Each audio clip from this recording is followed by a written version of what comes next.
Hello दोस्तों, welcome to my YouTube channel. कैसे हैं आप सब? मैं आशा करती हूं कि आप बहुत अच्छे होंगे और आपकी तैयारी फर्स्ट क्लास चल रही होगी। तो फ्रेंड्स, आज के मेरे इस वीडियो का टॉपिक है गुलाम वंश, सल्तनत काल का पहला वंश जो है। तो गुलाम वंश से जितने भी इम्पोर्टेंट क्वेश्चन बनते हैं तो इस वीडियो में मैं कवर करूँगी। तो फ्रेंड्स, आप वीडियो में लास्ट तक ज़रूर बने रहिएगा, क्योंकि इस वीडियो में जितना भी कंटेंट मैं आपको देने जा रही हूँ बहुत ज़्यादा हेल्पफुल है आपके एग्ज़ाम के लिए। ठीक है।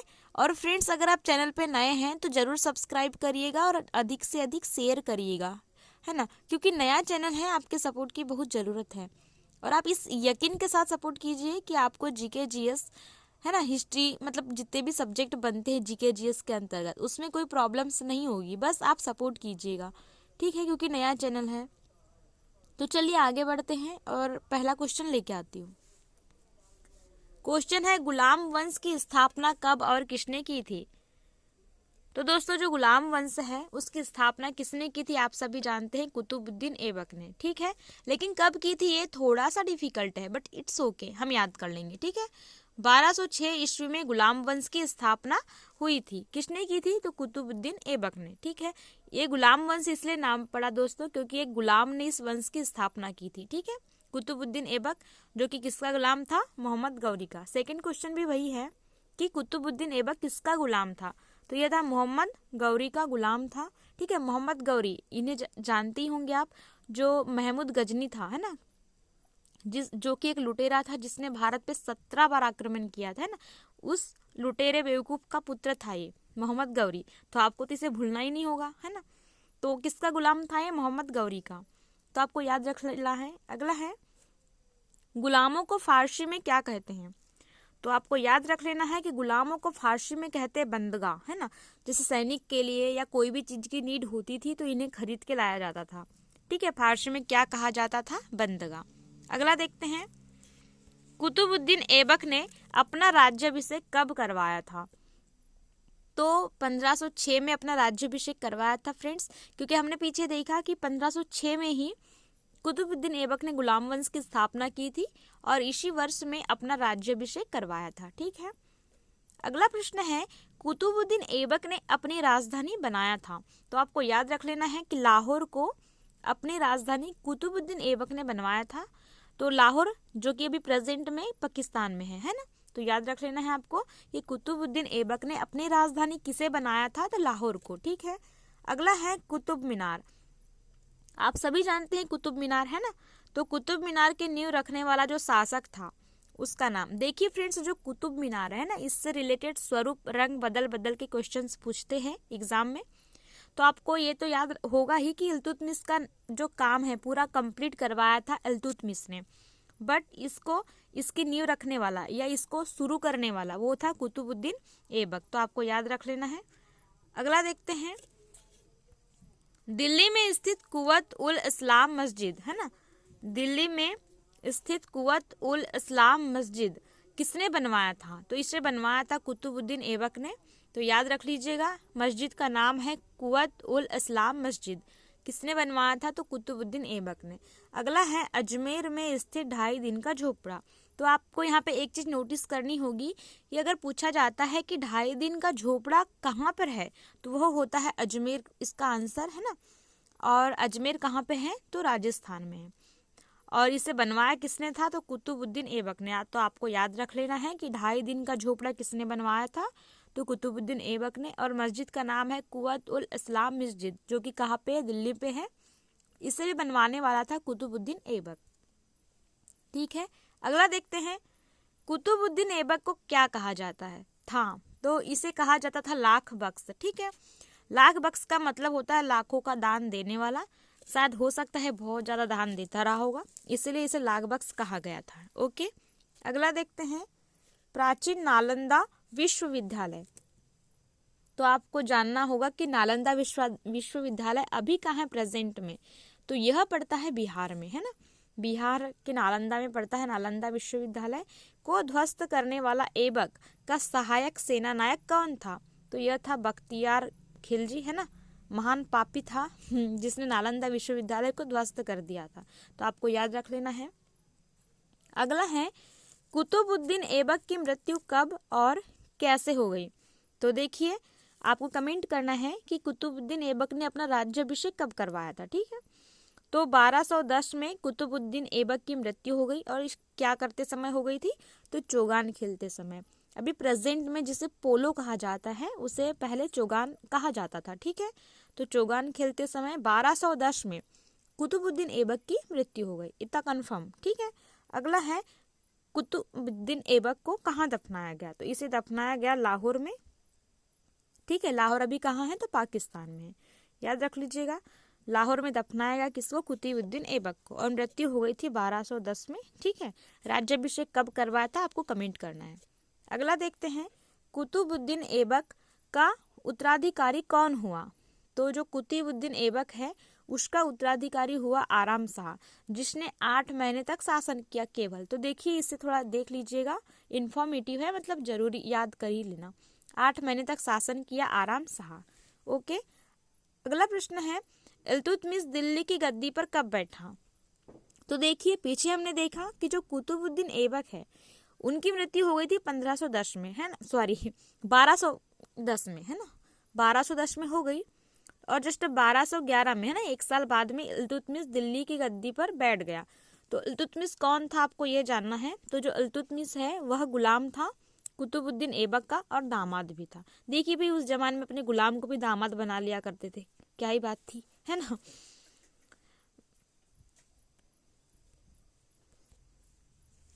आराम शाह की हत्या करके।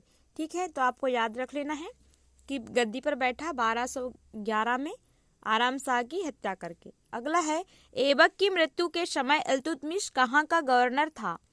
तो जब कुतुबुद्दीन ऐबक की मृत्यु हुई 1210 ईस्वी में, उस टाइम में जो इल्तुतमिश है वह था बदायूं का गवर्नर। तो ये बहुत इंपॉर्टेंट शहर है, इसका नाम याद रख लेना है आपको, बदायूं का गवर्नर था। ठीक है, अगला देख लेते हैं, इल्तुतमिश कौन था? तो इल्तुतमिश था तुर्किस्तान का इल्बरी तुर्क। तो आपको याद रख लेना है तुर्किस्तान। ठीक है, ये तुर्किस्तान का था और क्या था? तो इल्बरी तुर्क था। थोड़ा महत्वपूर्ण है, देख लीजिएगा। अगला है, कुतुबुद्दीन ऐबक तथा इल्तुतमिश का क्या संबंध था? थोड़ा सा इंफॉर्मेटिव है और इम्पोर्टेंट भी है। तो जो इल्तुतमिश है वह था कुतुबुद्दीन ऐबक का गुलाम तथा दामाद। मैंने पीछे बताया भी था कि गुलाम था और दामाद था। देखिए कैसे गुलामों से अपनी बेटी की शादी कर दिया करते थे। ठीक है, अगला क्वेश्चन है, इल्तुतमिश ने अपनी राजधानी लाहौर से स्थानांतरित करके कहाँ लाया? तो हमने पीछे देखा था कि जो कुतुबुद्दीन ऐबक था उसने अपनी राजधानी लाहौर को बनाई थी, लेकिन जो इल्तुतमिश है उसने लाहौर से स्थानांतरित करके कहाँ ट्रांसफर कर दिया था? दिल्ली में। ठीक है, तो आपको याद रख लीजिए, थोड़ा इम्पोर्टेंट है, बहुत ज़्यादा पूछा गया है कि इल्तुतमिश ने लाहौर से कहाँ लाया था राजधानी को? दिल्ली में। ठीक है, अगला देखते हैं, कौन सा ऐसा पहला शासक था जिसने 1229 में बगदाद के खलीफा से सुल्तान पद की वैधानिक स्वीकृति प्राप्त की थी? मतलब यह पहला शासक था ना दिल्ली सल्तनत का, तो वह था इल्तुतमिश। ठीक है, वह कौन था? इल्तुतमिश था। तो आपको याद रख लेना है कि बगदाद के खलीफा से सुल्तान पद की वैधानिक स्वीकृति, है ना, लीगल। अगला है, इल्तुतमिश की मृत्यु कब हो गई? तो आपको कमेंट करना है कि कुतुबुद्दीन ऐबक की मृत्यु कब हुई। ठीक है, तो इल्तुतमिश की मृत्यु हुई थी 1236 ईस्वी में। ठीक है, याद रख लेना है, इंपॉर्टेंट डेट है ये। अगला देखते हैं, इल्तुतमिश के बाद दिल्ली की गद्दी पर कौन बैठा? तो फ्रेंड्स, जो इल्तुतमिश है उनकी मृत्यु के बाद में उनकी गद्दी पर बैठा था रुकनुद्दीन फिरोज, जो कि उनका पुत्र था, बट एक अयोग्य शासक था। और आपको इसमें बता दूं मैं कि जो इल्तुतमिश की मृत्यु हुई उसके बाद में एक अयोग्य शासक था, इसलिए उनकी जो माँ थी, माँ बोले तो इल्तुतमिश की वाइफ, है ना, वो उनका ही दबदबा चल रहा था। इसमें थोड़ा सा याद रख लेना है, बाकी पूछने वाला तो है नहीं। तो बस आपको ये याद रखना है कि इल्तुतमिश के बाद, इल्तुतमिश की जैसे मृत्यु हो गई तो उनके बाद रुकनुद्दीन फिरोज, है ना, ये बैठे गद्दी पर। अगला याद रखना है, प्रथम मुस्लिम महिला शासिका जिसने शासन की बागडोर संभाली। देखिए, है ना, इसको कितने भी बार मैं वेरी वेरी लगाऊं तो कम ही है ना, इतना इंपॉर्टेंट क्वेश्चन है। रजिया सुल्तान, इसका इतनी बार रंग बदलेगा, इतने बार रूप बदलेगा कि आप नहीं समझ पाएंगे, है ना। तो याद रख लीजिए, बहुत ज़्यादा महत्वपूर्ण है रजिया सुल्तान, जो कि प्रथम मुस्लिम महिला शासिका थी जिसने शासन की बागडोर संभाली। ये हो सकता है कि रजिया किसकी पुत्री थी, तो देखिए आ ही गया है क्वेश्चन, इल्तुतमिश की पुत्री थी, है ना। और फिर पूछ सकता है कि रजिया सुल्तान कौन से वंश की थी, तो गुलाम वंश की थी, है ना। ये सब आपको याद रख लेना है। अगला देखते हैं, रजिया की शादी किससे हो गई। तो देखिएगा, जो रजिया है उनकी शादी अल्तुनिया से हुई थी, ठीक है। उसके बाद है, तुर्की अमीर सरदार रजिया के विरुद्ध क्यों हो गए। तो जो रजिया थी वे गैर तुर्क, है ना, जो तुर्की नहीं थे उनको सामंत बनाने का प्रयास कर रही थी। बस यही कारण थे कि तुर्की अमीर सरदार जो थे वे रजिया के विरुद्ध हो गए थे, तो याद रख लेना है। अगला है, रजिया की मृत्यु कब हुई थी। तो देखिए 1240 ईस्वी में, है ना। 1236 में इल्तुतमिश की हो गई थी, आपको वो डेट याद रखना है। और 1240 में हो गई थी रजिया की मृत्यु। और कहाँ हुई थी, कैथल के पास, है ना, डाकुओं ने कर दिया था। थोड़ी सी महत्वपूर्ण है, याद रख लीजिएगा। अगला देखते हैं, रजिया को हटाकर तुर्की सरदारों ने गद्दी पर किसे बिठाया। तो मुइजुद्दीन बहरम शाह को, ठीक है। मुइजुद्दीन बहरम शाह को गद्दी पर बैठाया, रजिया को हटाकर। किसने, तो तुर्की सरदारों ने, याद रख लेना है।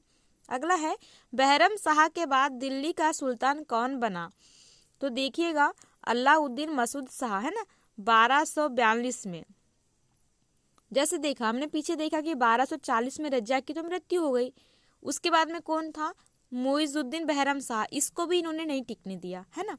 उसके जस्ट 2 साल बाद में अलाउद्दीन मसूद शाह को दिल्ली का सुल्तान बना दिया गया, ठीक है। तो याद रख लीजिएगा। अगला है, बलबन ने षड्यंत्र के द्वारा 1246 में अलाउद्दीन मसूद शाह को सुल्तान पद से हटाकर किसको सुल्तान बना दिया। देखिए 42 और 46, 4 साल का डिफरेंस। उसके बाद में फिर से अलाउद्दीन मसूद शाह को हटा दिया गया और किसको सुल्तान बना दिया गया, तो वे थे नसीरुद्दीन महमूद, ठीक है। तो आपको याद रख लेना है कि नसीरुद्दीन महमूद को बना दिया गया सुल्तान 1246 ईस्वी में, ठीक है। अगला देखते हैं, ऐसा सुल्तान जो टोपी सीकर अपना जीवन निर्वाह करता था, यही है महानुभाव, है ना, नसीरुद्दीन महमूद, जिनको बलबन ने षड्यंत्र रखकर 1246 में, है ना, याद रखना है, 1246 में सुल्तान बनाया था नसीरुद्दीन महमूद, जो कि टोपी सीकर अपना जीवन निर्वाह करता था। अगला है, नसीरुद्दीन महमूद किसका दामाद था। तो ये था बलबन का, है ना। बलबन ने ही इसे क्या बनाया था, सुल्तान। तो याद रख लीजिएगा कि बलबन का जो दामाद था नसीरुद्दीन महमूद। अगला है, बलबन का वास्तविक नाम क्या था। तो इसका आंसर है बहाउद्दीन, ठीक है। तो याद रख लीजिएगा कि बलबन का वास्तविक नाम क्या था, बहाउद्दीन। अगला देख लेते हैं, बलबन कौन था। तो बलबन था इल्तुतमिश का गुलाम। देखिए गुलाम की सीरीज चल रही है ना। सबसे पहले तो हमने देखा कि कुतुबुद्दीन ऐबक का गुलाम था इल्तुतमिश, और कुतुबुद्दीन ऐबक किसका गुलाम था, तो मोहम्मद गौरी का। अब देखिए इल्तुतमिश का गुलाम कौन आ गया, बलबन, है कि नहीं। आगे देखिए, अगला क्वेश्चन है, तुर्कान ए चहलगामी का विनाश किसने किया।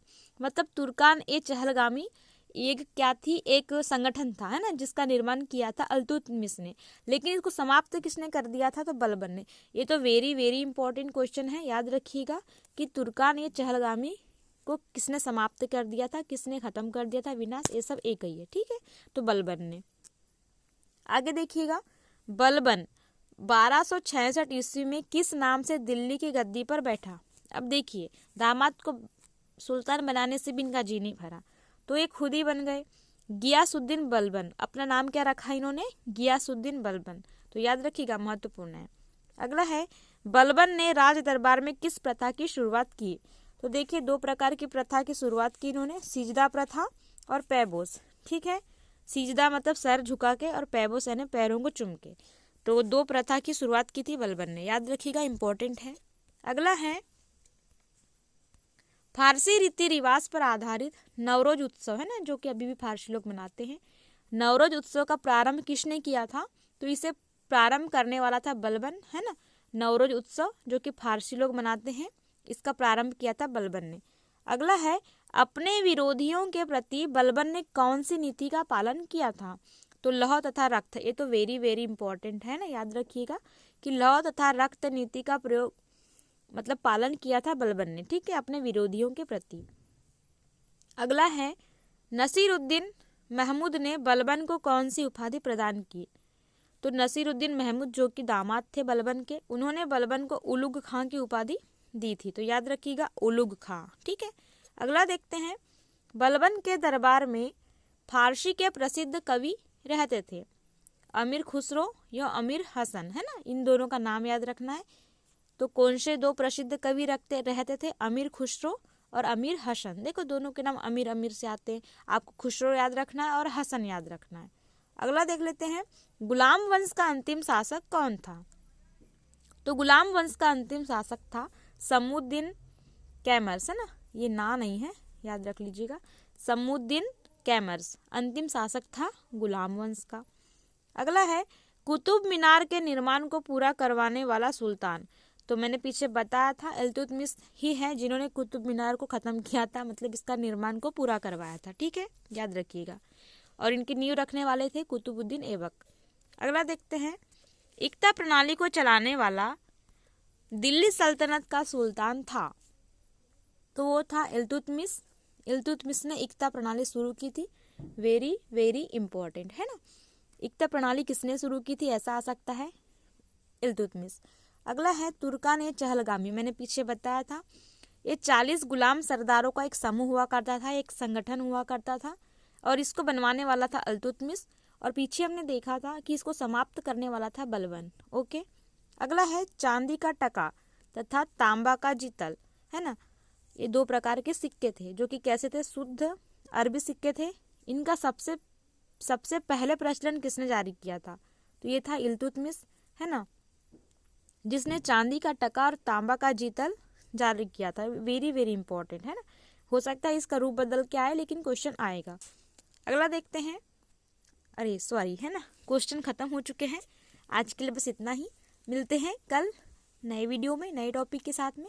आज के लिए धन्यवाद। और हाँ फ्रेंड्स, अगर चैनल पे नए हैं तो ज़रूर सब्सक्राइब करिएगा, अधिक से अधिक शेयर करिएगा। Okay, thank you.